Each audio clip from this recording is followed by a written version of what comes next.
நீங்கள் பார்த்து கொண்டிருப்பது உங்கள் ஜாஷுவா டிவி. சகல ஜனங்களுக்கும் நற்செய்தி. கர்த்தரும் உலக இரட்சகருமாகிய கிறிஸ்து இயேசுவின் நாமத்தினாலே ஜோஷுவா டிவி நேயர்களை மறுபடியும் சந்திப்பதிலே ரொம்பவே மகிழ்ச்சி. மறுபடியுமாக நாம் சற்று நேரம் தியானத்திற்கு என்று எடுத்துக்கொண்ட வேத பகுதி வெளிப்படுத்தல் விசேஷத்தில் 3வது அதிகாரத்தில் 8வது வசனத்தில் இப்படியாக எழுதப்பட்டிருக்கிறது. உன் கிரியைகளை அறிந்திருக்கிறேன், உனக்கு கொஞ்ச பலன் இருந்தும் நீ என் நாமத்தை மறுதலியாமல் என் வசனத்தை கை கொண்டபடியினால் இதோ திறந்த வாசலை உனக்கு முன்பாக வைத்திருக்கிறேன், அதை ஒருவனும் பூட்ட மாட்டான். இதோ திறந்த வாசலை உனக்கு முன்பாக வைத்திருக்கிறேன், ஒருவனும் அதை பூட்ட மாட்டான். அப்படியே நம்ம தலையை தாழ்த்தி செபிப்போமா? ஒரு பாடலை பாடுகிறேன், என் கூட நீங்கள் சேர்ந்து பாடுவீர்களா, ஜெபிப்பீர்களா? நம்ம ஐக்கிய ஜெபம் பண்ணலாமா? கூட்டு ஜெபம் பண்ணலாமா? என்னை நான் தாழ்த்தி உம்மை தானே தேடுகின்றேன் இந்த இரவினிலே, உம்மை நான் உயர்த்தி பாடுகின்றேன். உமது நல்ல புது கிருபையாலே உம்மை கண்டடையத்தக்க சமயத்திலே உம்மை நோக்கி பார்த்து செபிக்கையிலே ஜெபம் கேளும் பதில் தாரும் பரிசுத்தரே, ஜெபம் கேளும் பதில் தாரும் பரிசுத்தரே, ஜெபம் கேளும் பதில் தாரும் பரிசுத்தரே. இயேசு ராஜா உமது நல்ல நாமம் என்றென்றும் வாழ்க வாழ்க வாழ்க வாழ்க வாழ்க வாழ்கவே. ரட்சிப்பு தந்த இயேசு ராஜா, வசனம் தந்த இயேசு ராஜா,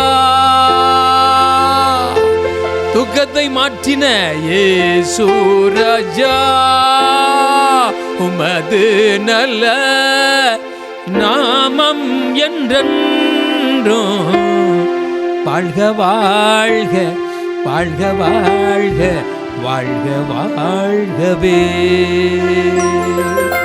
கீர்த்தனைகளாலும் சங்கீதங்களினாலும் ஞான பாட்டுகளினாலும் கர்த்தரை பக்தியுடன் பாடி ஒருவருக்கொருவர் புத்தி சொல்லி போதிக்க வேண்டும் என்று கர்த்தர் சொல்லி இருக்கின்றீரே. இந்த வார்த்தைகளை தியானிக்க போகிறோம்ப்பா. உயிர்த்தெழுந்து யோவான் என்ற பக்தனுக்கு தரிசனமாகி பத்மோ தீவுல அந்த பரிசுத்த நாள்ல ஆவிக்கு உள்ளான நாள்ல நேரத்தில் எழுதி கொடுத்த வேத வசனம், காட்சி அளித்த வேத வசனம், அந்த வார்த்தையை தியானிக்க போகிறோம். அவைகளுக்குள்ளிருந்து ஜீவன் ஜோஷுவா டிவி மூலமாக ஜனங்களுக்குள்ளே செல்லட்டும், வெளிச்சம் அவர்களுக்குள்ள பிரவேசிக்கட்டும், இருள் விலகட்டும். ஆண்டவர் இயேசு கிறிஸ்து விரும்புகிற விருப்பத்தை இந்த வேத வசனம் செய்து முடித்துவிட்டு திரும்பட்டும். இயேசுவின் நாமத்தில் ஜெபிக்கிறேன் பிதாவே, ஆமென் ஆமென். அன்பானவர்களே, வேத வசனம் பார்த்தீர்களா? எடுத்து வைத்திருக்கிறீர்களா? வேத வசனத்தின் மேலே உங்களுக்குள்ள நாட்டம் இருக்கிறதா? 300 சினிமா பாட்டை தோற்கடித்த வேத வசனம், கட்டுக்கதைக்குள்ள கட்டப்பட்டிருந்த என்ன விடுவித்த வேத வசனம். யாரோ ஒருவர் பாடுவாங்க, யாரோ மியூசிக் அமைப்பாங்க, ராகம் அமைப்பாங்க. அந்த பாட்டை பாடுவதற்கு கண் விழித்து பல இடங்களுக்கு சென்று பாடி பேர்ப்புகளை உண்டாக்கணும்னு சொல்லி வாழ்ந்த நாட்களில் பாவமும் சாபமும் தோஷமும் தான் என்ன பிடிச்சிச்சு. ஆனால் இந்த அன்பு தெய்வம் இயேசுவை நம்பி வந்ததுனால எனக்கு பாவம் நீங்கி போச்சு, சாபம் நீங்கி போச்சு, தோஷம் நீங்கி போச்சு. உன் கிரியைகளை அறிந்திருக்கிறேன். கர்த்தர் சொல்லுகிறார், இயேசு கிறிஸ்து சொல்லுகிறார். பத்மோ தீவுல பக்தனாகிய யோவானோடு கூட உறவாடி கொண்டிருக்கின்றார். தரிசனமாகி வேத வார்த்தைகளை யோவானுக்கு வெளிப்படுத்தி பேசுகிறார். பாருங்க, உன் கிரியைகளை அறிந்திருக்கிறேன். உனக்கு கொஞ்ச பலன் இருந்தோம், என் நாமத்தை மறுதலியாமல் என் வசனத்தை கை கொண்டபடியினாலே இதோ திறந்த வாசலை உனக்கு முன்பாக வைத்திருக்கிறேன், அதை ஒருவனும் பூட்ட மாட்டான். அன்பானவர்களே பாருங்க, கொஞ்ச பலன் இருந்தோம், என் நாமத்தை நீ மறுதலிக்கல, என் வசனத்தை நீ மறுதலிக்கல, என் வசனத்தை நீ கை கொண்ட. அதனால உனக்கு நான் ஒரு பரிசு கொடுக்க ஆசைப்படுகிறேன். உனக்கு ஒரு பரிசு கொடுக்க இயேசுவாகிய நான் ஆசைப்படுகிறேன். உனக்கு ஒரு பரிசு கொடுக்க இயேசுவாகிய நான் ஆசைப்படுகிறேன். திறந்த வாசலை உனக்கு முன்பாக, திறந்த வாசலை உனக்கு முன்பாக வைத்திருக்கின்றேன், அதை ஒருவனும் பூட்டவே மாட்டான், அதை ஒருவனும் பூட்டவே மாட்டான். திறந்த வாசல உனக்கு முன்பாக வைத்திருக்கிறேன், அதை ஒருவனும் பூட்டவே மாட்டான். உனக்கு ஒரு பரிசு கொடுக்க இயேசுவாகிய நான் ஆசைப்படுகிறேன். தம்பி, உனக்கு ஒரு பரிசு கொடுக்க இயேசுவாகிய நான் ஆசைப்படுகிறேன். பிரியமானவர்களே, பார்த்தீர்களா இந்த வேத வசனத்தில் எத்தனை மகிழ்ச்சி இருக்கு பாருங்க. இந்த வேத வசனத்தை நீங்க கவனமா கேளுங்க, இந்த பிரசங்கத்தை கேளுங்க, இந்த பாடலை கேளுங்க, உங்களுக்குள்ள மகிழ்ச்சி வரும், உங்களுக்குள்ள வேத வசன தாகம் உண்டாகும். இந்த யூடியூப்பில் சில சேனல்களை பார்க்கிற போது விவசாயி என்று நீங்கள் இந்த சேனலை தள்ளி விட்டுறாதீங்க, கொஞ்ச நேரம் பாருங்க அப்படின்னு சொல்லி எங்களுக்கு ஒரு லைக் போடுங்கன்னு சொல்லுவாங்க. நான் அதை சொல்ல மாட்டேன். நீங்கள் கிறிஸ்துவுக்குள் வாழ்வதற்காக இந்த வேத வசனத்தை வாசிங்க, இதை கேளுங்க. உனக்கு ஒரு பரிசு கொடுக்க இயேசுவாகிய நான் ஆசைப்படுகிறேன். உனக்கு ஒரு பரிசு கொடுக்க இயேசுவாகிய நான் ஆசைப்படுகிறேன். உனக்கு ஒரு பரிசு கொடுக்க இயேசுவாகிய நான் ஆசைப்படுகிறேன். திறந்த வாசலை உனக்கு முன்பாக வைத்திருக்கின்றேன், அதை ஒருவனுமே பூட்டவே மாட்டான், அதை ஒருவனுமே பூட்டவே மாட்டான். நான் சொல்லுவதெல்லாம் உண்மை, சத்தியமானது. ஜெபம் பண்ணி முடிச்சுட்டு இந்த வேத வசனத்தை உங்களுக்கு பிரசங்கிக்க ஆரம்பித்த உடனே பாருங்க, நீ என் நாமத்தை அறியலை, கொஞ்சம் பலன் இருந்தோம், நீ என் நாமத்தை மறுதலிக்கல, என் வசனத்தை கை கொண்ட, அதனால நான் உனக்கு ஒரு பரிசு கொடுக்கேன்னு சொல்லி ஆவியானவர் என் கூட பேசினார். அதில் ஒரு ராகத்தை இந்த இடத்துல வைத்து கற்றுக் கொடுத்திருக்கிறாரு. உனக்கு ஒரு பரிசு கொடுக்க ஆசைப்படுகிறேன். உனக்கு ஒரு பரிசு கொடுக்க ஆசைப்படுகிறேன். உனக்கு ஒரு பரிசு கொடுக்க இயேசுவாகிய நான் ஆசைப்படுகிறேன். உனக்கு ஒரு பரிசு கொடுக்க இயேசுவாகிய நான் ஆசைப்படுகிறேன். திறந்த வாசலை உனக்கு முன்பாக, திறந்த வாசலை உனக்கு முன்பாக வைத்திருக்கின்றேன், அதை ஒருவனுமே பூட்டவே மாட்டான், அதை ஒருவனுமே பூட்டவே மாட்டான். இந்த பாடலை கர்த்தர் உங்களுக்கு ஒரு பரிசாக கொடுத்திருக்கிறாரு. நீங்க உங்களுக்குள்ள கொஞ்சம் பலன் இருந்தும் கிறிஸ்துவின் நாமத்தை நீங்க மறுதலிக்கல, கிறிஸ்துவின் வசனத்தை நீங்க கை கொண்டு இருக்கிறீங்க. அதனால பாருங்க, இதோ திறந்த வாசலை உனக்கு முன்பாக வைத்திருக்கிறேன், அதை ஒருவனும் பூட்ட மாட்டான். பழைய ஏற்பாட்டில் ஒரு வசனத்தை கூட நான் வாசிக்க ஆசைப்படுகிறேன். தானியேல் தீர்க்க தரிசன ஆகமத்தில் இங்கே பாருங்க, நம்ம வாசிக்கலாம். 3வது அதிகாரத்தில் 24வது வசனத்தில், அப்பொழுது ராஜாவாகிய நேபுகாத்நேச்சார் பிரமித்து தீவிரமாக எழுந்திருந்து தன் மந்திரிமார்களை நோக்கி, பாருங்க, பெரிய ராஜா மந்திரிமார்களை நோக்கி, மந்திரிமார்களே வாங்க, நீங்க பாருங்க, 3 புருஷர்களை அல்லவா இந்த அக்கினி சூளைக்குள்ள தூக்கி போட்டோம், ஆனா 4 பேர் உலாவுகின்றார்களே, இது என்ன அதிசயம் அப்படின்னு சொல்லி இங்க ஒரு ஆணித்தரமான ஒரு வார்த்தை, அதிசயமான கிருபையை கர்த்தர் விளங்க பண்ணின வார்த்தை. கர்த்தராகிய ஆண்டவருடைய நாமத்தின் மேல நம்பிக்கை வைத்த தாசர்களாகிய சாத்ராக், மேசாக், ஆபேத் நேகோ, இந்த 3 புருஷர்களுக்கும் கர்த்தர் உதவி செய்தார். பாருங்க, இந்த நேபுகாத்நேச்சார் என்ன செய்தாரு? 3ஆம் வசனத்தில், அதிகாரத்தில் 1ஆம் வசனத்தில், நேபுகாத்நேச்சார் 60 முழ உயரமும் 6 முழ அகலமும் உள்ள ஒரு பொற்சிலையை பண்ணுவித்து பாபிலோன் மாகாணத்திலிருந்து தூரா என்னும் சமபூமியில் நிறுத்தினான். அடுத்து அதற்கு பணிவிடை செய்வதற்கு, அதை பணிந்து கொள்வதற்கு நீதி சாஸ்திரிகள், அதிகாரிகள், நியாயாதிபதிகள், பொக்கிஷக்காரர்கள், விசாரிப்புக்காரர்கள் எல்லாரையும், சகல ஜாதிகளையும், பாசைக்காரர்களையும் அந்த தூரா என்ற சமபூமிக்கு வரவழைக்கிறான். அப்போ ஒரு 4ஆம் வசனத்தில், கட்டியக்காரன் உரத்த சத்தமாய் சகல ஜனங்களும் ஜாதிகளும் பாசைக்காரருமானவர்களே, உங்களுக்கு அறிவிக்கப்படுகிறது என்னவென்றால், எக்காலம், நாகசுரம், கிண்ணரம், வீணை, சுரமண்டலம், தம்புரு முதலான சகலவித கீத வாத்தியங்களின் சத்தத்தை நீங்கள் கேட்கும்போது நீங்கள் தாழ விழுந்து ராஜாவாகிய நேபுகாத்நேச்சார் நிறுத்தின பொற்சிலையை பணிந்து கொள்ள வேண்டும்.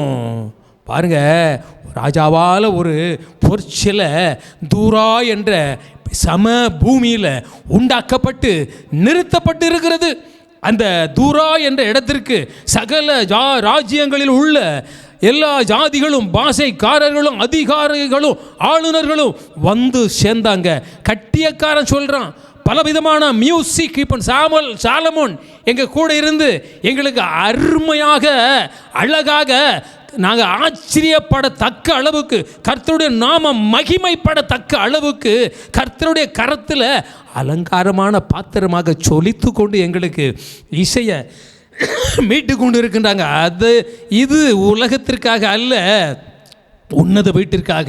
ஆனால் அவங்க உலகத்திற்காகவும் ராஜாவுக்கு பேர் புகழ உண்டாக்குவதற்காகவும் இப்படி தூரா என்ற பூமியில் ஒரு பெரிய சிலையை நிறுத்தி அதை வணங்கணும். மியூசிக்குகளெல்லாம் முழங்கும். அப்பொழுது அந்த மியூசிக் கேட்கும் போது நீங்கள் தாழ விழணும், நான் நிறுத்தின பொற்சிலையை வணங்கணும்.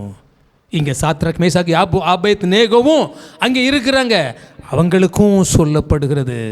அப்பொழுது ராஜாவுடைய கட்டளைக்கு அவங்க கீழ்ப்படியாமல், ராஜாவாகிய நேபுகாத்நேச்சாரே, நாங்கள் ஆராதிக்கின்ற ஆண்டவராகிய கர்த்தராகிய ஆண்டவரை தவிர நாங்கள் யாரையும் வணங்குவதில்லை, தாழ விழுவதில்லை, யாருக்கும் நாங்கள் பயப்படுவதில்லை அப்படின்னு சொல்லி மார்பு தட்டினாங்க. ஏன்னா வெளிப்படுத்தல் விசேஷத்தில் 3 அதிகாரத்தில் இப்படியாக நம்ம தியானித்த வசனத்தில், உன் கிரியைகளை கர்த்தராகிய நான் அறிந்திருக்கிறேன், உனக்கு கொஞ்சம் பலன் இருந்தும் என் நாமத்தை நீ மறுதலிக்கல. பாருங்க, கர்த்தராகிய ஆண்டவருடைய நாமத்தை இந்த சாத்ராக் மறுதலிக்கல, ஆபேத் நேகோ மறுதலிக்கல, இன்னும் 3 புருஷர்களும் மறுதலிக்கல. கிறிஸ்துவை கர்த்தரை மறுதலிக்கல. கட்டளைக்கு அவங்க பயப்படல, கர்த்தரை மறுதலிக்கல. சாத்ராக் மேசாக் ஆபேத் நேகோ கட்டளைக்கு பயப்படல, கர்த்தரை மறுதலிக்கல. அதனால் நடந்தது என்ன? ஒரு பரிசு, கர்த்தர் கொடுத்த ஒரு பெரிய கிருபை, ஒரு அதிசயமான கிருபை இங்கே வந்து நடக்கிறது. 3 யார் யார் இப்படி கீழ்ப்படியாமல் இருந்தாங்களோ அவர்களை அக்கினி சூளைக்குள்ளே நாங்கள் தூக்கி போட்டுருவோம். இது ராஜாவுடைய கட்டளை, இதை யாரும் மீறக்கூடாதுன்னு சொல்லி சட்டம். அந்த சட்டத்தின்படி 3 பேரையும் கட்டினாங்க, அக்கினிக்குள்ள தூக்கி போடப்பட்டாங்க. தூக்கி போடப்பட்டவங்க கரிந்து போனாங்க. அந்த அக்கினிக்குள்ள விழுந்த பரிசுத்தவான்கள் அவங்க கருகலை. அவங்க வஸ்திரத்தில் அக்கினி வாசம் இல்லை, முடி கருகலை, மாம்சம் கருகலை, கை கருகல, கால் கருகல, ஒரு உறுப்புகளும் சேதப்படலை. காரணம் என்ன? வானத்தையும் பூமியையும் உண்டாக்கின தேவனாகிய கர்த்தர் இந்த சாத்ராக் மேசாக் ஆபேத் நேகோ கூட இருந்ததுனால நீங்கள் இப்படி விசுவாசிப்பீர்களா? இப்படி நம்பிக்கையை கொள்வீர்களா? நான் மரண இருளின் பள்ளத்தாக்கில் நடந்தாலும் பொல்லாப்புக்கு பயப்படேன், தேவரீர் என்னோடு கூட இருக்கிறீர், உமது கோலும் உமது தடியும் என்னை தேற்றும், நான் பயப்பட மாட்டேன். கர்த்தருடைய கட்டளையை மாத்திரம், கர்த்தருடைய கற்பனையை மாத்திரம் நாங்கள் வாசிப்போம், தியானிப்போம், கர்த்தரை மாத்திரம் ஆராதிப்போம். அதை மிஞ்சி எங்களால் ஒன்றும் செய்ய முடியாது.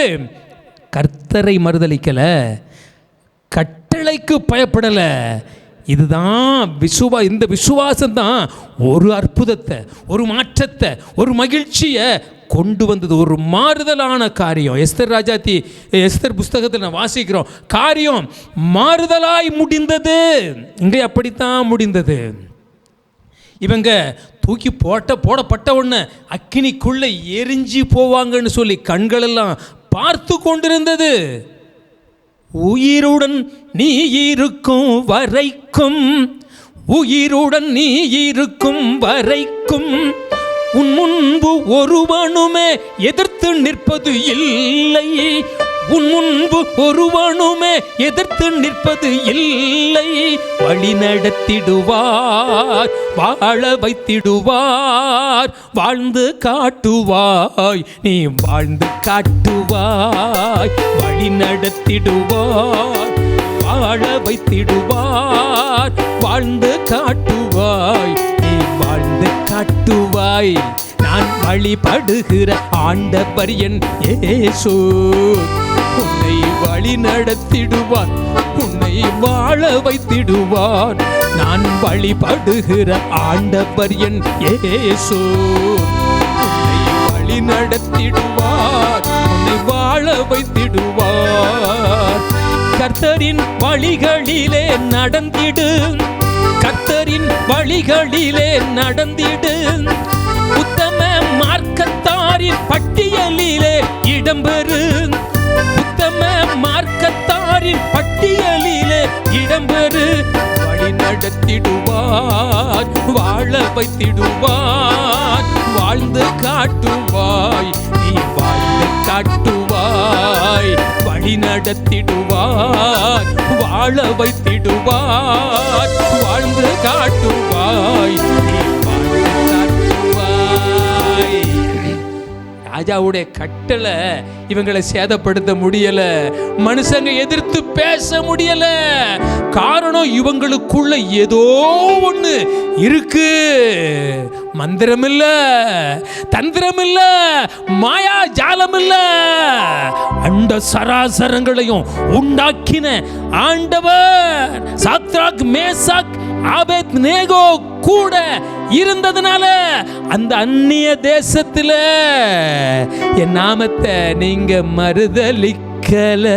என் நாமத்தை உங்களுக்கு இருந்த கொஞ்ச பலத்துல, கொஞ்சம் விசுவாசத்துல, அந்த எலியா தீர்க்கதரிசி காலத்துல அந்த விதவை வீட்டுல கொஞ்சம் மாவு இருந்துச்சு, கொஞ்சம் கலையத்தில் எண்ணெய் இருந்துச்சு, கொஞ்சம் விசுவாசம் பாருங்க, கொஞ்சம் பலனை பாருங்க. உனக்குள்ள உன் கிரியைகளை கர்த்தர் சொல்லுகின்றார், உன் கிரியைகளை நான் அறிந்திருக்கிறேன். உனக்கு கொஞ்சம் பலன் இருந்து என் நாமத்தை நீ மறுதலிக்கல, என் வசனத்தை கை கொண்டபடினால என்னை அன்றி வேற தேவர்களை உனக்கு உண்டாக்க வேண்டாம், அவைகளை நமஸ்கரிக்க வேண்டாம், பணிந்து கொள்ள வேண்டாம். என் நாமத்தை நீ மறுதலிக்கல, என் கற்பனைய, என் வசனத்தை நீ மறக்கல, கடைப்பிடித்த, அதனால இதோ திறந்த வாசலை உனக்கு முன்பாக வைத்திருக்கிறேன், ஒருவனும் அதை பூட்ட மாட்டான். உங்களுக்கும் எனக்கும் தான் திறந்த வாசல். திறந்த வாசலுக்குள்ள நாம் பிரவேசிக்க போகிறோம். ஒரு வசனத்தை வாசித்துட்டு நாம் ஜெபம் பண்ணலாம். அப்போஸ்தலர் நடவடிக்கைகளில் 3ஆம் அதிகாரத்தில் 12வது வசனத்தில் 11-12 குணமாக்கப்பட்ட சப்பானி பேதுருவையும் யோவானையும் பற்றி கொண்டிருக்கையில் ஜனங்கள் எல்லாரும் பிரமித்து சாலமன் மண்டபம் எண்ணப்பட்ட மண்டபத்திலே அவரிடத்தில் ஓடி வந்தார்கள். பேதுரு அதை கண்டு ஜனங்களை நோக்கி, இஸ்ரவேலரே, இதை குறித்து நீங்கள் ஆச்சரியப்படுகிறது என்ன? நாங்கள் எங்கள் சுய சக்தியிலாவது எங்களுடைய பக்தியினாலாவது இவனை நடக்கப்படினோம் என்று நீங்கள் எண்ணி எங்களை நோக்கி பார்க்கிறது என்ன? இயேசு என்கிற நாமம் உள்ளவர் இவனை ரட்சித்தார், இவனை நடக்க பண்ணினார், இவனுக்கு சர்வாங்க சுகத்தை கொடுத்தார். பாருங்க 13 ஆபிரகாம், ஈசாக்கு, யாக்கோபு என்பவர்களுடைய தேவனாகிய தம்முடைய பிதாக்களின் தேவன் தம்முடைய பிள்ளையாகிய இயேசுவை மகிமைப்படுத்தினார். அவரை நீங்கள் ஒப்பு கொடுத்தீர்கள். பிலாத்து அவரை விடுதலையாக்க தீர்மானித்த போது அவனுக்கு முன்பாக அவரை மறுதலித்தீர்கள். பரிசுத்தமும் நீதியும் உள்ளவரை நீங்கள் மறுதலித்து கொலை பாதகனை உங்களுக்கு விடுதலை பண்ண வேண்டும் என்று கேட்டு ஜீவாதிபதியை கொலை செய்தீர்கள். அவரை தேவன் மரித்தோரிலிருந்து எழும்ப பண்ணினார், அதற்கு நாங்கள் சாட்சிகளாக இருக்கிறோம். அவருடைய நாமத்தை பற்றும் விசுவாசத்தினாலே அவருடைய நாமமே பார்த்து அறிந்திருக்கிற இவனை பலப்படுத்தினது. குணமாக்கப்பட்ட சப்பானி, பிச்சை எடுத்துக்கொண்டிருந்த சப்பானி அநேக நாட்களாக நிந்தையோடு எனக்கு ஒரு விடிவு காலம் வராதா, என் வருத்தம் நீங்காதா, நானும் மற்றவர்களை மாறி நடக்க மாட்டேனா அப்படின்னு சொல்லி ஏங்கிக் கொண்டே இருந்த மனுஷன், வெள்ளியும் இல்லை பொன்னும் இல்லை எங்களிடத்தில், எனக்குள்ளிருக்கும் இயேசு நாமத்தால் எழுந்து நட, இப்படித்தான் அந்த வார்த்தை தான் சொன்னாங்க. இந்த ஆலயத்திற்கு முன்பதாக பிச்சை கேட்டு கொண்டிருந்த குணமாக்கப்பட்ட சப்பானின்னு சொல்லி அங்கே எழுதப்பட்டிருக்கு 11வது வசனத்தில். அப்போ சப்பானியை இந்த பேதுருவும் யோவானும் தேவ ஆலயத்திற்கு போகும்போது பிச்சை கேட்கும்போது, எங்களிடத்தில் வெள்ளி இல்லை பொண்ணு இல்லை, ஆனால் வெள்ளியை பார்க்கிலும் பொண்ணை பார்க்கிலும் விலையேறப்பட்ட ஒரு நாமம் உண்டு. இயேசு என்கிற நாமம், ரட்சகராகிய இயேசு என்கிற நாமம், ராஜாவாகிய இயேசு என்கிற நாமம். அந்த நாமத்தில் நீ எழுந்து நட என்று சொல்லி பேதுரு கையை பிடித்து தூக்கினா உடனே அந்த மனுஷன் கால்களும் கரடுகளும் பலன் கொண்டது. எழுந்தான், நடந்தான், துள்ளி குதித்தான், ஆலயத்திற்கு சென்றான். இது கர்த்தராகிய இயேசு கிறிஸ்துவின் நாமத்தினால நடந்தது. பாருங்க, வெளிப்படுத்தல் விசேஷத்தில் அந்த 3:7 இப்படியாக உனக்கு உன் கிரியைகளை அறிந்திருக்கிறேன், உனக்கு கொஞ்சம் பலன் இருந்தும் நீ என் நாமத்தை மறுதலிக்காம என் வசனத்தை கை கொண்டபடினால இதோ திறந்த வாசலை உனக்கு முன்பாக வைத்திருக்கிறேன், இதை ஒருவனும் பூட்ட மாட்டான். இப்படி வசனத்தை நீங்கள் வேத வசனத்தை மனப்பாடம் பண்ணுவீங்களா? இயேசுவின் நாமத்தை மறக்காதிருப்பீங்களா? வசனத்தை நான் மனப்பாடம் பண்ணியிருக்கிறேன், இதையும் நீங்களும் மனப்பாடம் பண்ணுங்களேன். நான் உங்கள் முன்னால் இந்த வேத வசனத்தை சொல்கிறேன்.